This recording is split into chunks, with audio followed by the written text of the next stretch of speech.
Hello, welcome to the People Profit Podcast, the show where we flip the script on traditional business thinking and prove that when you put people first, profits follow. I'm Sandra Coker, your guide on this journey to more engaged teams, loyal customers, and a healthier bottom line. These episodes are brought to you by Human Power Solutions, helping organizations unlock the human potential that powers performance. Whether you're a leader, an HR pro, or a curious change maker, buckle up. We're diving into fresh stories, real-world strategies, and a few laughs along the way. Ready to turn your workplace into a profit-powered people machine? Let's get started. We have George Gialopsos here with us today. I'm very excited to chat with George. George has a fascinating view on leadership and leadership styles in today's world. He mixes a little bit of Eastern philosophy with traditional leadership methods. George will be talking with us about his journey from being a left brain engineer manager to really embracing the mindfulness world and how that's really affected how he leads and how he lives his life. Today's episode will be for anyone who is looking to just calm their mind and look at life just a little bit differently and look at leadership from a different lens. So I'm very excited to welcome George to our show. I'm real happy to be here and talk to you, Cindy. Yeah, I am too. So first, your story is so incredible. I want to let you tell it, and then I'm going to ask you a bunch of questions for our audience. So tell us a little bit about your story. Yeah. So if I go way back, and I'll try to keep it short because I could probably talk to you for a few hours on it. So my father was a Greek Orthodox priest, and I went to school for engineering, electrical engineering. And so when I graduated, I went into the aerospace business for 13 years and working on commercial programs, working on military programs. And that background really kind of formed a leadership foundation for me, which was one based on lots of left brain conditioning and following the rules. Yeah. And so my first 13 years in aerospace, it was really hierarchical and male dominated. And I'm through the 80s, back when the Reagan era was on and we were building up, our strength and fighting the Cold War and all that good stuff. It was really an exciting time to be working in the industry in that time. Yeah. But it taught me a style that just didn't feel good to me. And so I always had this thread of, I'll just use the word spirituality in me that I never really nurtured. And it kind of wasn't even nurtured as a kid. Okay. I could tell you a quick story how when I was 9 years old, I was listening to my father give a sermon and sitting there thinking, this isn't resonating with me, Dad. This isn't a good way to reach people. And I kind of didn't realize that same thread followed me into the corporate world where, like, I didn't want to get ahead. I didn't want a big group to manage. I didn't like the politics. I wasn't good at it. I got taught to be very direct with my feedback. Mm-hmm. And that just doesn't go well in especially a real rough environment where you're supposed to follow orders. And so I consequently, I never looked for a lot of quick advancement. It kind of found me a little bit because I was really good at what I did. Right. It happens. Yeah, but I didn't really want to become a manager or a high level executive. It was too many politics and it just didn't feel good to me. So I didn't go down that path. That's really interesting to me. I think as you have coached different companies and we've been in different companies, it's really talking to your employees about what they want, right? Yeah. There's a lot of times people just really enjoy doing the work. And then when you put them in a management position or a leadership position, it's a whole different skill set. Yeah. Yeah. And some people, that's all they want. Like I worked with some people that they were ruthless at getting ahead. They'd step all over you to get ahead, right? Again, the ego was so strong that they didn't care who was in their way. They just wanted that corner office. And I was in the opposite spectrum. And so from there, I went into the consumer electronics field. I went to work for Bose Corporation up in Framingham, Mass. I'm in Connecticut right now. And there was kind of more of the same because the people that kind of recruited me in there were ex UTC people that I knew from my UTC days. And it was kind of more of the same from them. Yeah. And that was a very political environment back in the 90s. And it was a great time to work there. I mean, Dr. Bose was still active and just an amazing person to spend some time with. And innovation must have been amazing. Oh, it was super fun, super fun. Yeah. And super political, right? And, kind of depending on your relationship with Dr. Bose, depended on how much weight you swung around and how much you could get away with. Yeah. And I didn't have any, right? Because I didn't have any personal relationship with him, so I didn't have any political capital. And so kind of my journey continued, but in a little softer way, because I was still running programs. I was still managing people. I needed to motivate people to do the impossible. And I was really good at that because I just don't believe in failure. I wasn't brought up that way. I was brought up, if you have an obstacle, you go around it or over it, and you go kind of make it happen. So I'm positive. I'm optimistic. I don't get down. I just don't. And so those qualities helped me be a good leader when I was leading people that didn't report to me. Right. And so then I left there, went into telecom for a couple of years, rode that bubble down. And then I went back to Bose to run, kind of a crazy program that was way overspent and way behind budget. And I kind of continued refining my leadership style. Ultimately, they gave me a group of 30 people to manage. Oh, wow. And by that time, Sandy, I was starting to learn more and more about this other side of me, this little spiritual side. I mean, not a lot yet, but a little bit, where I kind of wanted to manage a group of people because I wanted to give these people a light environment to work in rather than a heavy one.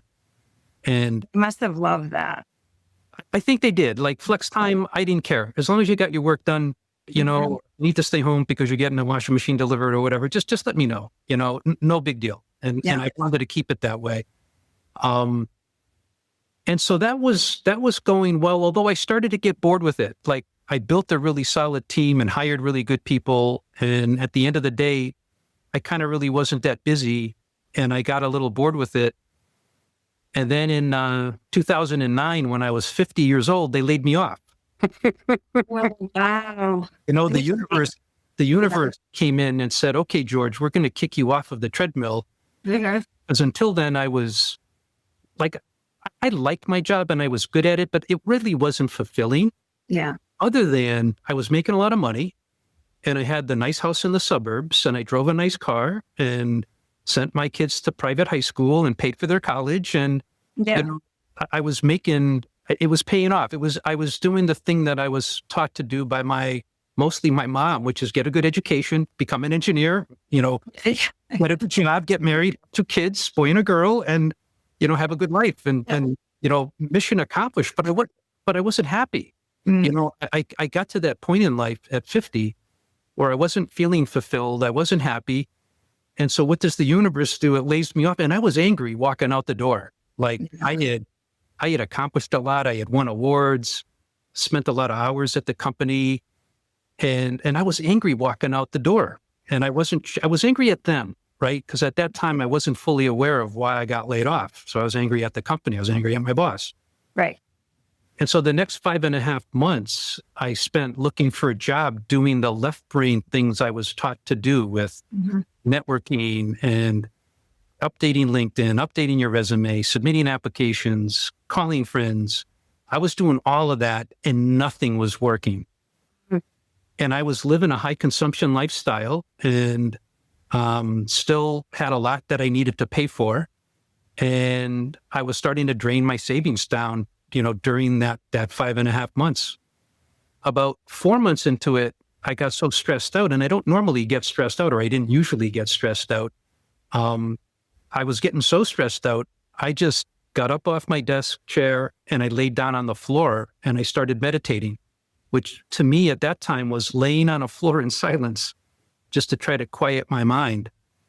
And then kind of in parallel to that, a friend of mine recommended a book called The Four Agreements by Don Miguel. Oh, I love that book. Yeah. And so Yeah. that was the first book that started me down, I'm Hmm. going to say, a spiritual path.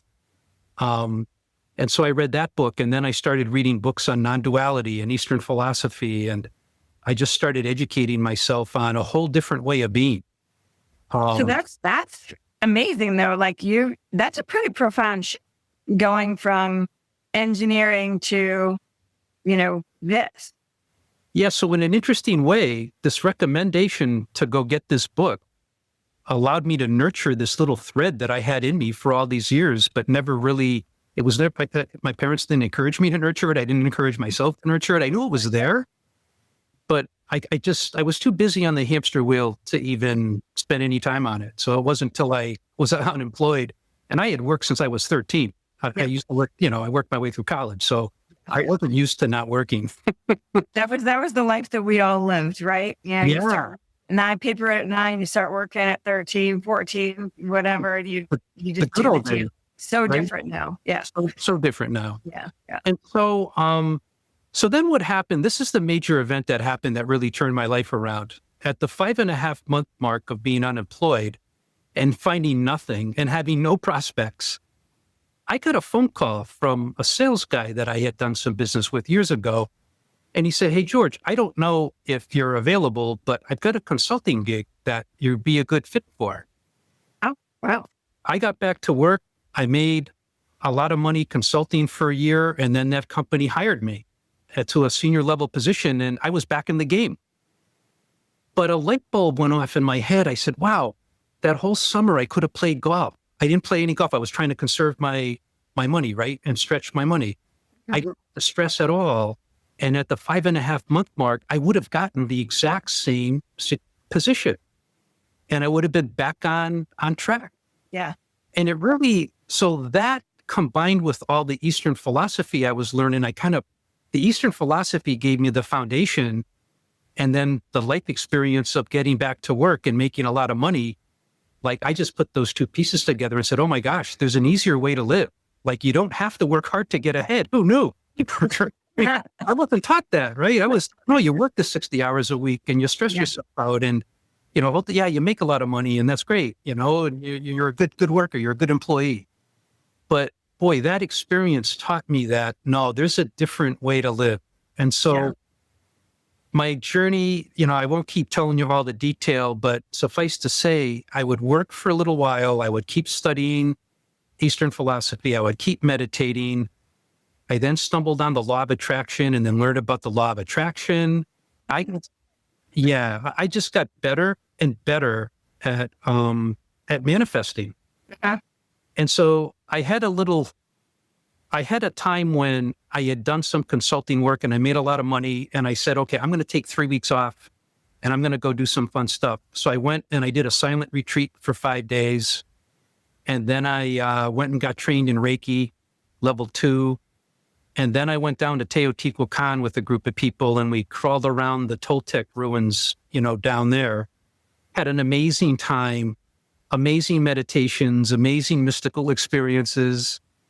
And I was telling people on that trip that, I think my next opportunity in life is going to find me. And I'm going to start opening myself up to it on March 1st. Well, March 1st came around and I had so much fun, like I wasn't ready to come down. But on March 2nd, the universe kicks in again and I get a text from a guy I hadn't seen, a guy that worked at Bose that I hadn't seen in 10 years. Sure. Hey, George, I don't know what you're up to, but we've got an opportunity here at Bose that you'd be a really good fit for. Let me know if you're interested. I went back to work at Bose, running this, helping them develop a new technology that was struggling a little bit.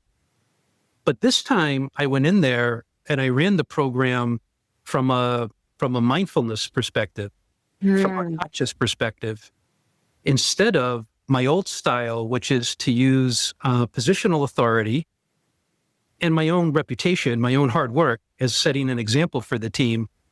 That's how I used to get stuff done. When I went back there, I said, I'm going to do it a different way. And I'm going to use these skills and I'm going to be present with people. And I was able to turn the program around, and it was effortless. Like, I didn't have to work more than 40 hours a week. I wasn't under any stress. Truth be told, I started to get bored with it because, like, okay, where's the challenge? Like, I always, Yeah. I wanted to, climb Mount Everest. Give me the hard programs. Those are the ones I thrive with. Right. And they did, but the universe showed me by giving me this opportunity that I could do it a different way. And boy, it was easy. I love it. That's amazing. And then, Sandy, lucky me, the universe kicks in again. And at the 14-month mark, the company decides to sell the technology and they laid me off again. I was going to say, you went back after they laid you off and you were so angry with them. Yeah. So the second time they laid me off, they said on a Monday night, they said, okay, all hands meeting on Tuesday morning. Go in on Tuesday morning. I see HR around. I'm like, oh yeah, this isn't good. Yeah. They basically say, hey, we're selling the technology. We're laying the whole group off.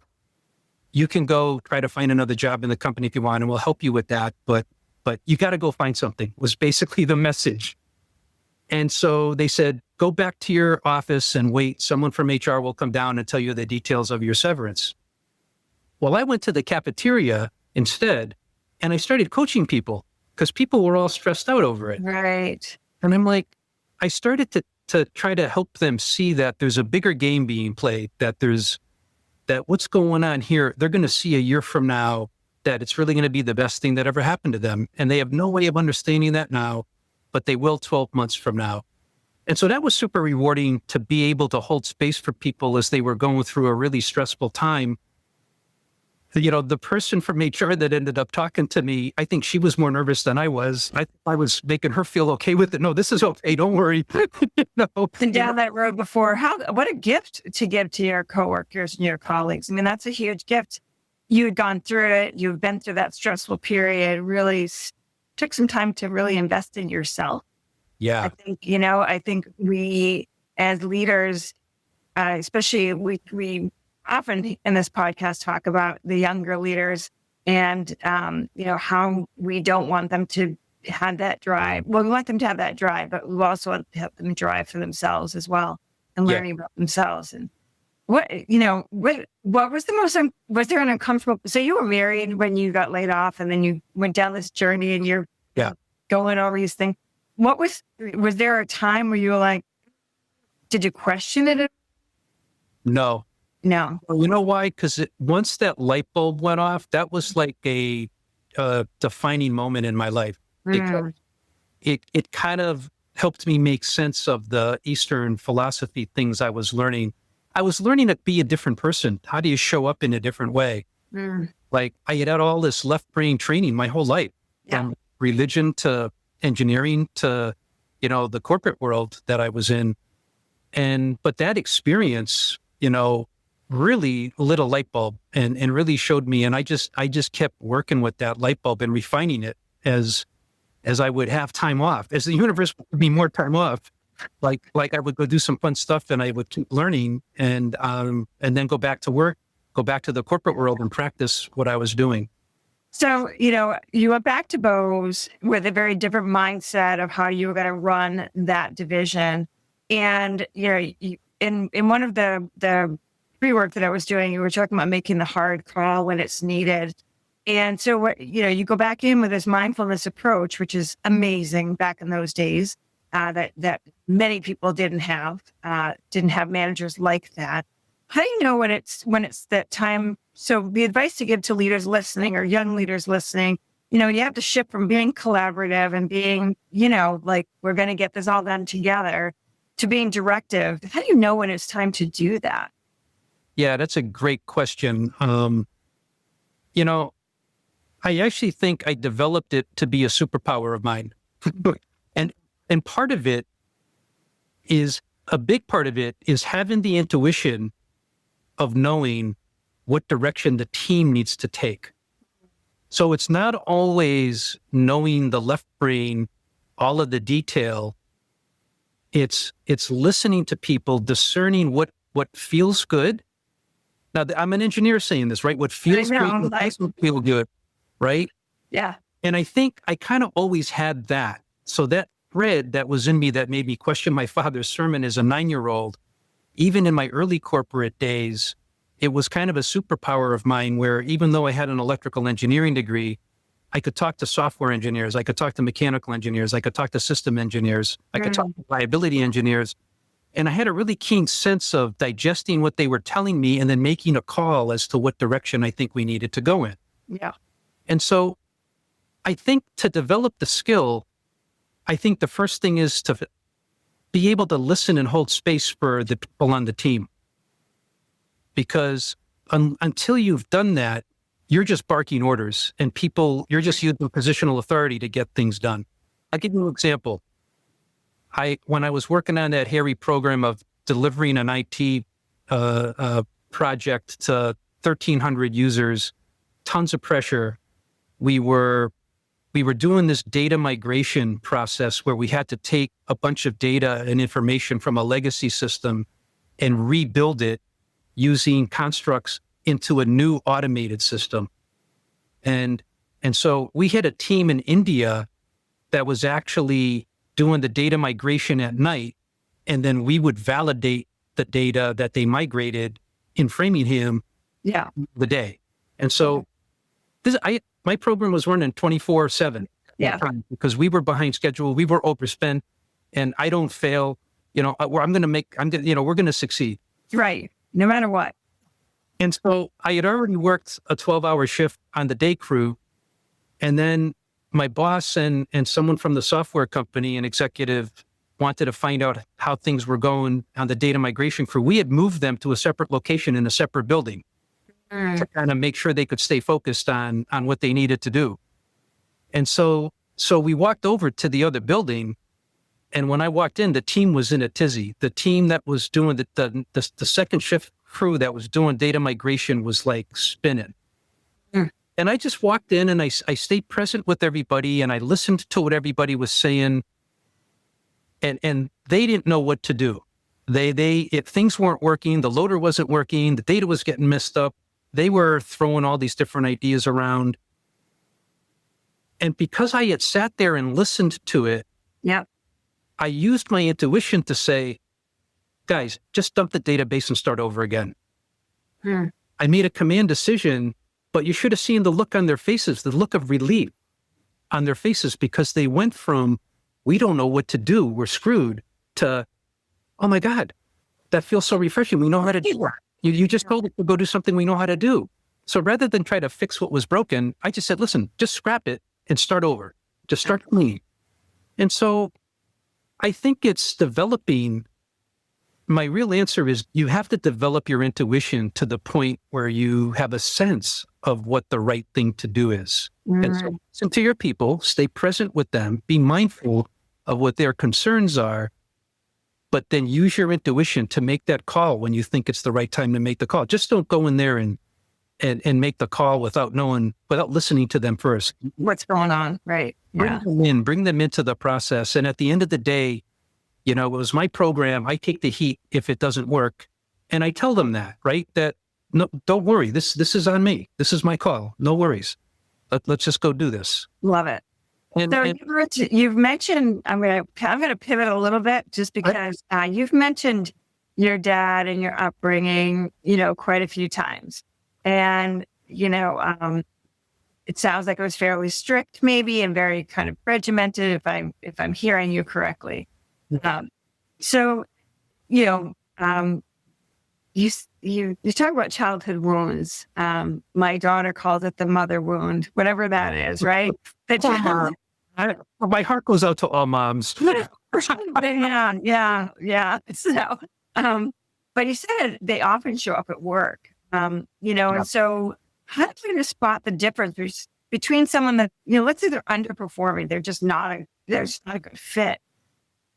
Just discerning between that underperforming employee that probably shouldn't be there to someone who's hurting and maybe not at their best, right? Yeah, and they're often tied together, right? The underperformance is also often tied to the wound. So to share a back end of my story in answering that question. Okay. And so the very last time I was in the corporate world, once again, I had some time off. and I wanted to go back and make some money again. But I said to myself, and so my days were filled with, I would get up and go to hot yoga in the morning. I would come home, I would meditate for an hour, and then I would come out of my meditation. And then what do I feel like doing today? Well, one day I felt like making money again because I hadn't worked in a little while and I just wanted to go back and make some money.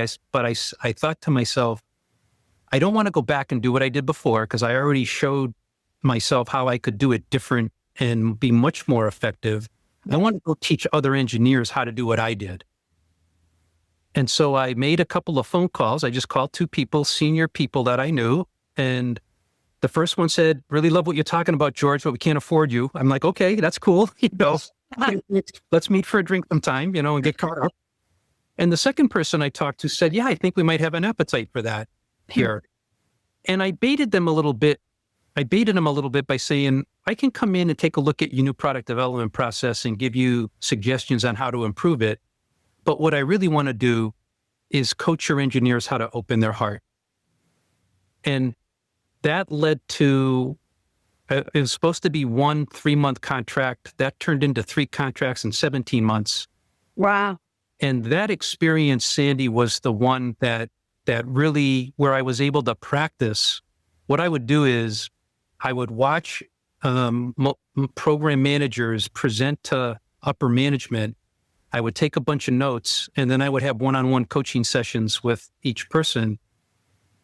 And I would bring up things that I saw in the meeting where they seemed like they were uncomfortable. And when I would start talking to them about that, I would ask them one key question. When else in your life did you ever feel that way?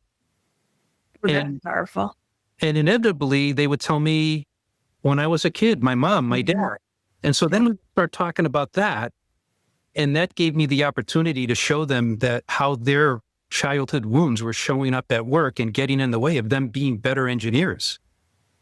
That's incredible. That is incredible. Well, when I was sitting there watching it, and it was on both sides, by the way, the executives have wounds and the employees have wounds. It was a 2-sided coin. And I'll never forget, I was walking to a meeting one time, and one of the senior level people at the company, I was in a stairwell with him, and he turns to me and he goes, "You're a dangerous man, George." And I knew exactly what he meant, right? Mm-hmm. But this facade that we put up, like, it just isn't real. It's not who we really are. It's what we're doing in order to try to feel good. Yeah, exactly. Let's go back to the feelings, right? And who doesn't have a worthiness wound as a child? Who's really had unconditional love from their parents? Like, I don't think I've talked to anybody that's like, I might know one person. I might know one woman that's bringing up her 2 kids with unconditional love, but that's it. Yeah.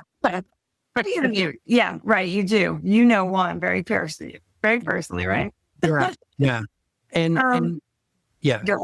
And so doing that, playing that role for 17 months really highlighted what I had already kind of learned about what was getting in the way. And then I could tell you a bunch of other stories about interactions I've had with people where the ego doesn't want to give up, doesn't want to lose, wants to feel better about themselves.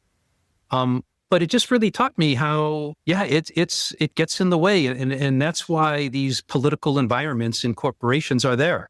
That's where the politics comes from, right? People in their turf. And running a business is hard. Developing your people shouldn't be. At Human Power Solutions, we act as your outsourced chief learning officer, designing custom learning and development experiences that actually move the needle.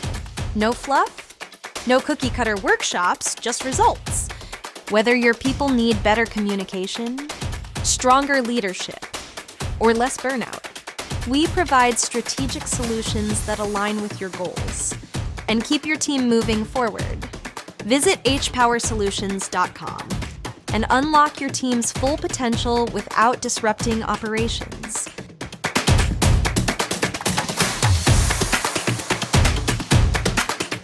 So a lot of times engineers will look at themselves and be like, I like to engineer, and you see these leadership qualities in them, but they like to do this, right?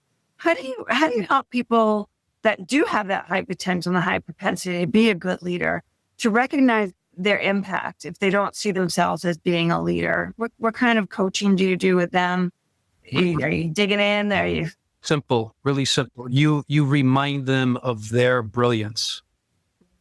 Remind them of their brilliance, right? Like, and I would tell you, I don't like to use, always, but, I think everybody's brilliant at something, right? Yeah. I think a good leader recognizes that and maximizes what he gets out of his people, his or her people, by recognizing everybody's brilliance and making sure that they know that it's recognized. Yeah. Right. And it's as simple as that, Sandy, right? And like I do obviously a lot of one-on-one, just having a conversation with people where, I hope and I think they're walking away really feeling good about themselves, that they don't have to prove anything to me. I see their brilliance and I appreciate it. And I see their value to the team. I didn't always do that, by the way. I did quite the opposite for much of my career. For much of my career, I said, oh, we don't have time to coach this person, out of the way. We got to get this done. That was my style for decades, until I learned there was a better way to do it. And I feel like a lot of people have that style still. I mean, we go into companies and it's very, we've been doing a lot of work with the Working Genius. I don't know if you've heard of that before. No. That's Patrick Lencioni. So I would definitely check that out. But it's helping people to work in their zone of genius, right? Where they're most fulfilled, where they do their best work. And, I feel like sometimes our leaders are just pigeonholing people into spaces that they shouldn't be in and aren't taking into account, that they're people. Yeah, you're absolutely right. I would add one layer to that, Sandy. And that's, I think a reason for that is many leaders, they're too compartmentalized. They're too left brain about it. They're too,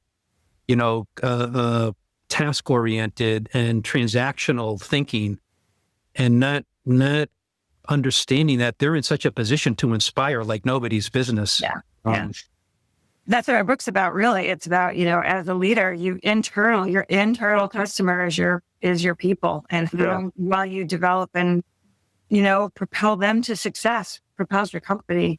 But one of the things I read, one of the last things I read, and it was super fascinating. So I want to dive into this a little bit. You talk about vibrating at a higher frequency as a leader, right? Yeah. How do you explain that concept to people who are new to that concept? I find it fascinating. So the frequency in my body right now is firing up, just as you were asking that question.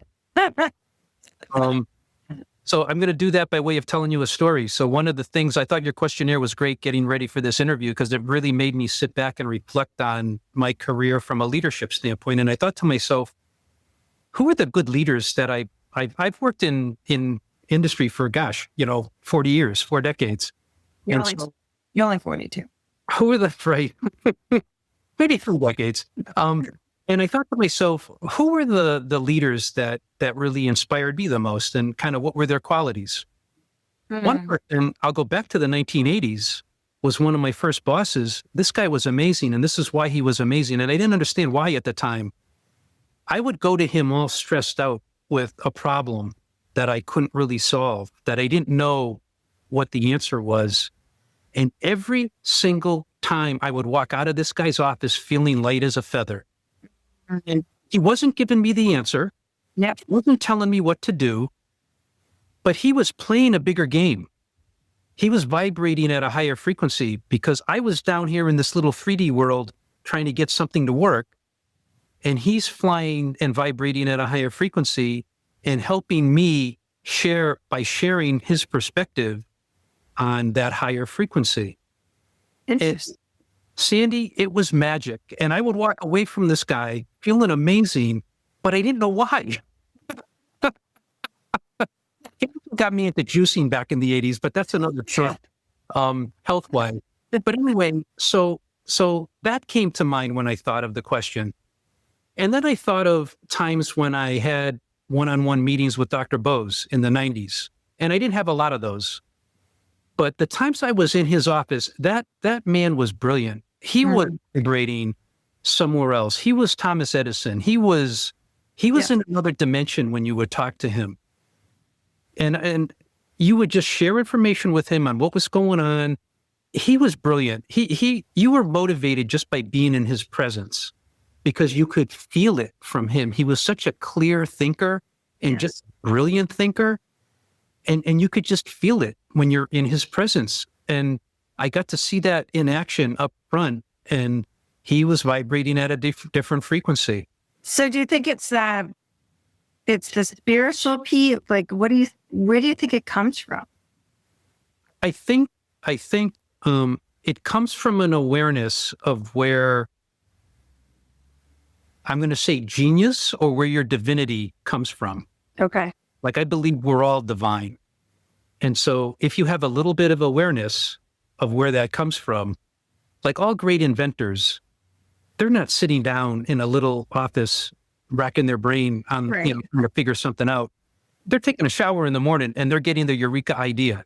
Right. Yeah. Right. Or the light bulb is going off at some other time when they're taking a walk in nature, right? When they're connecting with these higher frequencies. So I think some people just have it innately. Like, I don't think Dr. Bose had to read about Eastern philosophy or start meditating in order to be the way he was. I think he was just a tapped in person. He was a very special tapped in person. I think my other manager, I think it was an acquired skill, and somewhere, I don't know his life story well enough to know how he got it, but boy, he had it. He had it. And so I guess what I would tell today's leaders on how to develop that is to be open and curious about the things that don't make you feel good. So rather than, if something doesn't make you feel good because somebody says something that doesn't feel good, rather than, using your authority to push them around, be curious. Be curious. What's going on here? And that starts to open your mind up to higher possibilities. That curiosity is it is a leadership skill, like just asking those questions. And where are you coming from when you say that? Where does that come from versus, like you said, doing that. Rather than reacting. Yeah. No, so we talked about the vibrating frequencies, that higher level. Have you ever had a moment where the universal energy or your intuition gave you a solution that logically, it wouldn't make sense? I'm going to say no, because it feels so good at the time. You just go with it and you make it work. Gotcha. You trust it. You trust and allow, right? Rather than fight it with your thinking mind. That would be your thinking mind challenging your brilliance, right? You've got the brilliant insight, this brilliant intuition, and you've made a decision based on it, and only to second guess it by your thinking mind. And I know people that do that, right? And it's very disruptive, to the path, because then you waste a lot of energy rather than, no, follow your intuition. And if it's not quite right, then you'll change it. The universe will show you, that you need to be doing something a little different. And, if you're aware and curious, you'll see those messages and you'll change.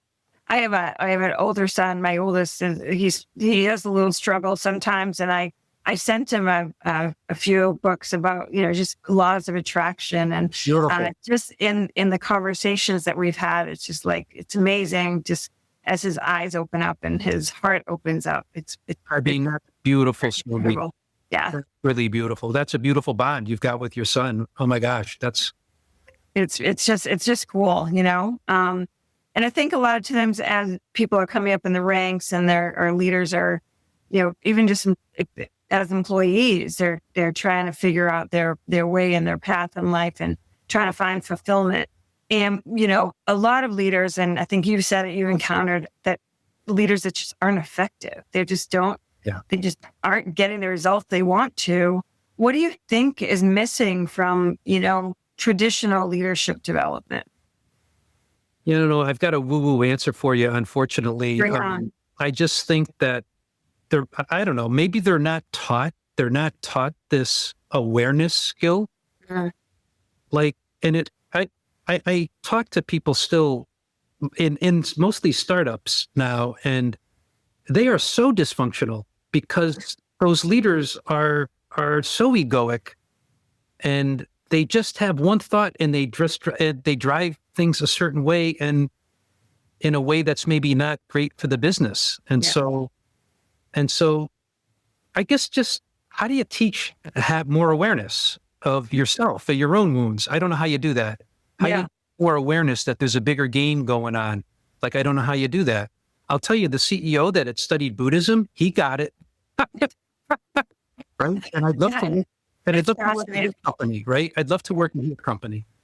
And that's I think interesting. Like, I had a situation this week that wasn't great. And, and Tuesday morning I got up and I'm like, what's my attitude going to be today?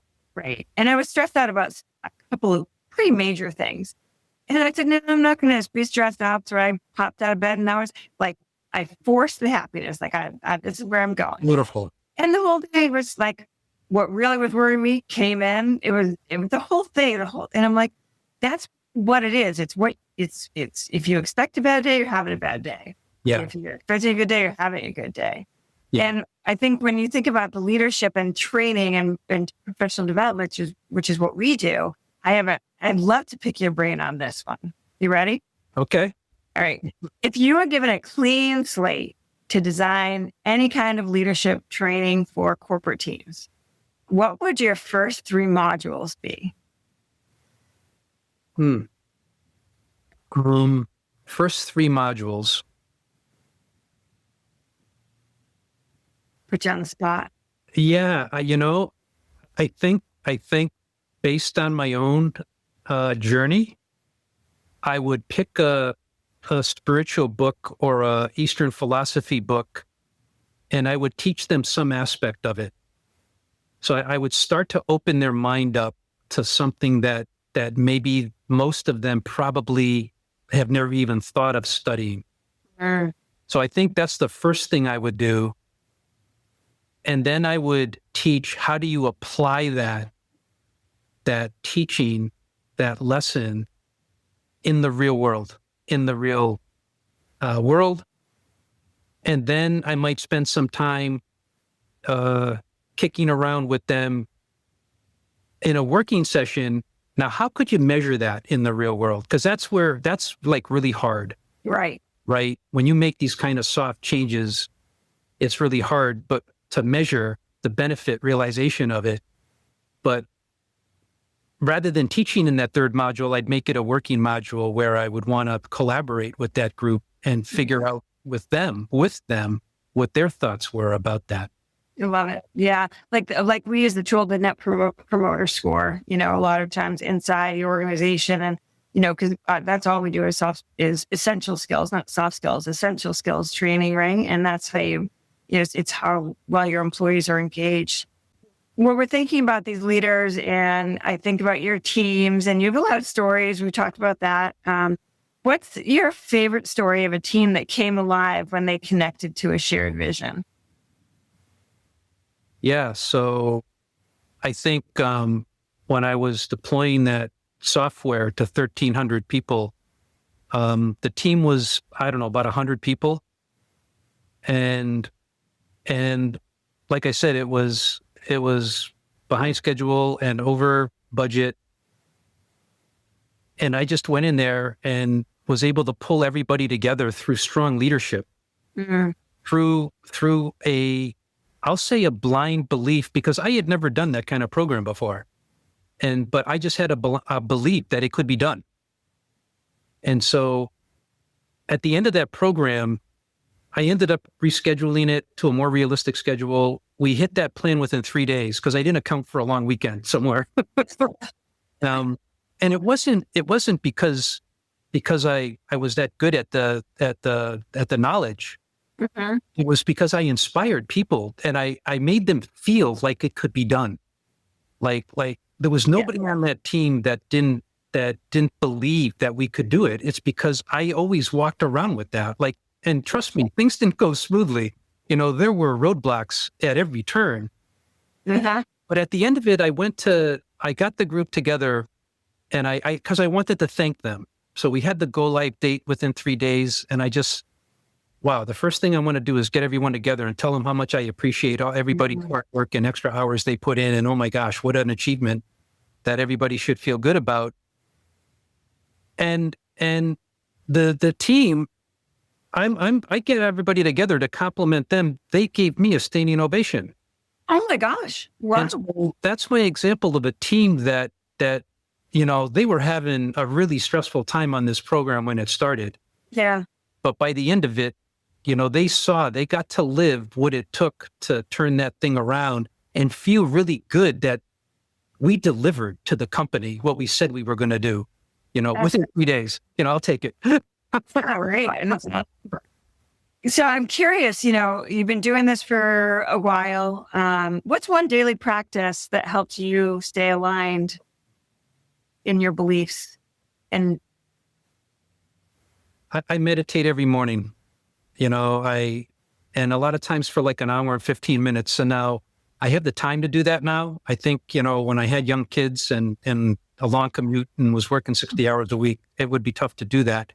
But even if you started the day sitting in silence for 10 minutes, right? Just show up 10 minutes early. And if you just sat there, don't try to quiet your mind. Just be aware of what comes into your mind. yeah. And don't judge it. Don't beat yourself up. Oh, I can't, so many people say they don't know how to meditate. Meditation is a way of being. It's not something you do. It's a way of being. And so just be silent for 10 minutes. Start with 5. If 10 is too much, just start with 5. So as a daily practice, for me, quieting my mind, that's when I tap into the higher vibrations. Mm. For me, my language is I tap into the quantum field of infinite possibility. And I come out of that meditation with, there's no limitation. There's no limitation in that field. Yeah. And so anything that's going on in my life, that I haven't manifested yet, I don't walk around not feeling good about it. I walk around with the belief that I can manifest anything that I desire. I love it. I love it. I just started, I went to a retreat, a mastermind retreat in February. And like most people that know me, I'm kind of a driver and I just go. And we spent one of the days just on like yourself. And I started meditating. I'm just doing 10 minutes. I'm doing it guided because I can't sit. No, Someone's going to talk to me. Absolutely. But the days that I do it, and I try to do it almost every day, those days that I don't do it, I feel it. Yeah. What do you notice, Sandy? What do you notice the difference between doing Just it? that hyper, that anxiety, just the extra, not being able to kind of quiet the mind. Yeah. So it's super fascinating. I'm 56 and my daughter teaches yoga. She's like, you better let She's got to be so proud of you. Part of the mother wound, I guess. But yeah. I think so. What's a book? Well, I know we talked about the 4 Agreements, which if you out there have not read the 4 Agreements, go get that small little book, and it will such huge changes in your life. Yeah. Was there a book or a teaching aside from the Eastern medicine, the Eastern philosophy, that changed how you led, or is it just that combination of everything?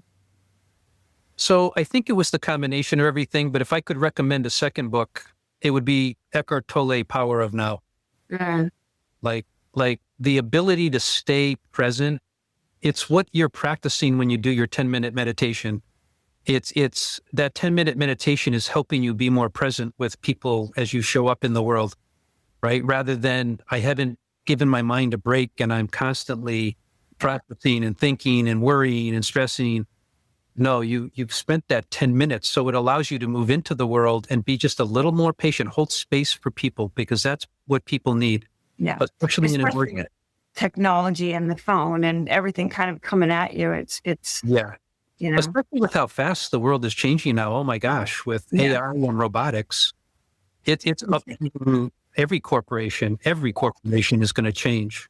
It's been and like we were talking before we started recording, just how stressed out people are, and I think because there's so much information, so much change happening so fast. Just not used to. I'd love to go back to the '80s for a little while. Yeah. Although I'm in love with AI, so, I Yeah. can have it both ways, right? But just Um, think about how much different your brain felt back in the 80s when, you didn't have a cell phone, mm, right? And you weren't plugged in all the time. And gosh, you couldn't be reached all the time. And you had to stop and ask for directions. yeah. Right. To have to interact with another human to Why? actually directions. Oh my gosh. But it was simpler, right? It was Yeah. really simple than now. I know even myself, like I look at technology way too much. As good as I am about turning it off at times, I still spend quite a bit of time with it. Yeah. And I love what it can do, right? Like I have a bad sense of direction, so I love Google Maps. Yeah. And I mean, think about it, like meeting people. I've met so many people from all over the world, and meeting you, it has opened up our world for different types of relationships and meeting more people like yourselves. I think it's pretty interesting. So, if someone listening here today is at a crossroads in their career, right? What would you want them to know? What would you want them to think about? That whatever it is that doesn't feel good to them is trying to inform them that they need to make a change in their life. Wow. And the change could be a really big change, or it could be a very simple change in perspective. But that one lesson that the things that don't feel good in your life are actually invitations to help you grow. That's what I would want to teach them and show them, that's what's going on. Love that. That's awesome. So, you're semi-retired now? Ish? Semi-retired. So I think I told you this. My retirement kind of found me. Yeah. And I wasn't looking for it, and I wasn't expecting to not have to need an income stream anymore. But I went down a certain path in the investment world, and it kind of enabled me not to have to work. And so, and So what does success look like for you now? well, so having said that, I've gotten into Dr. Joe Dispenza's work over the last few years. And for those of you who don't know his story, the short story is he healed himself of a broken back. He busted up his back when he got hit by a truck when he was biking, training for a triathlon in California. And he goes to 3 different doctors who tell him, you may never walk again. You need screws, pins, wires. Well, he had studied meditation in India. He had learned how to become a hypnotist. And he was a schooled chiropractor. And so he knew what his physiology was supposed to look like. He knew about the power of the mind, and he knew how to shut down his thinking mind, the part of his mind that puts all the constraints in place and the fear in place. So he decides he's not going to get the operation, that he's flat on his stomach, that he's going to heal himself. And so he would spend literally hours and days meditating, which is really imagining. He was imagining what a perfect back would look like. And it took months, but slowly he started to heal. His body started to put itself back together. And so he goes around today teaching people how to meditate in a way. It's really kind of a cross between meditation and hypnosis. It's probably more hypnosis than it is meditation. But he goes around teaching people how to do that. And he's also got a research team that he works with. And they're taking data on how meditation can change your blood markers, your microbiome, your EEG, right? Your brainwave activity. Yeah. He's collecting samples of milk from women that are lactating, that are breastfeeding, right? And seeing the differences between meditating and not. He's pairing up an old guy like me with a young kid and seeing how spending a week with somebody of that's decades difference in age, how that affects your parameters. And so he's going back to the medical community and basically showing them that you can really do amazing things by just meditating, quieting your mind, tapping into the quantum field. And so in learning that, I got hooked up with his Neuro Change Solutions group. So what he found was that executives would go to some of his retreats, those enlightened ones anyway, and they would want to bring his work back into the corporate world. And he didn't have a way to do that. So he created a company called Neuro Change Solutions. And so I hooked up with their lead trainer, and I'm half working with her to help her get into some corporations to do some training, and I may pick up some coaching on the back end of it. So I do a little bit of one-on-one coaching. Most of it's for free, but I do get paid for a little of it. And I may go back into the corporate world and team up with this person from NeuroChange Solutions, let her do all the training. She's not interested in doing any of the coaching. If the company really wants to move the needle at their company, this kind of work, you can't just go to a retreat and then come back and all of a sudden you're changed and have it stick. It just doesn't work that way in my experience. Like, I've been to plenty of corporate training programs that are great when you're taking them, but then you go back into the jungle and, you take your old tools out and you start using them. Yeah. Well, I may do more of that, or I may not. If it's opportunistic and it finds me, I'll do some more of it. But I just enjoy talking with people. I just and trying to help them by sharing a different perspective. So, that. So, if someone did want to reach out and talk with you, how would they get in touch with you? I would say get my contact information off of LinkedIn. I'm pretty easy to find. Put my name in the show notes or put a link to it. Right. And get a hold of me, and I'm open to some one-on-one coaching. And it would be the kind of coaching, it would be different than probably any other kind of coaching you've ever had. Yeah. What it would be is I would work with you so that you could see your divinity and you could actually feel it. You could feel worthy. I would help you do that by talking to you. I would use your stories to help you do that.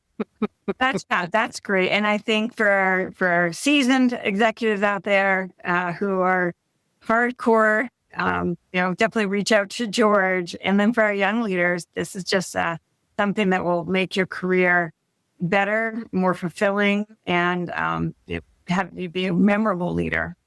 Let me leave you with a final note about NeuroChange Solutions, especially for the senior leaders. What NeuroChange Solutions is getting you to do is to rewire your brain and create new synaptic connections so that your people could be more effective, so that they don't come into work with their normal prejudices and wounds and let that get in the way of what they do.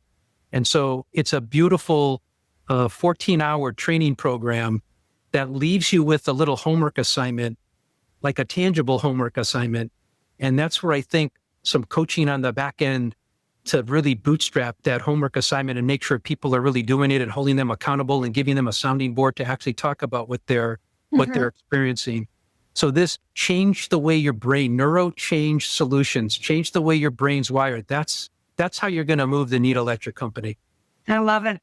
Oh, George, I could talk to you for hours. Yeah, here, Sandy. I love the topic. There's so much to talk about, right? It never ends. Yeah, it doesn't. It doesn't.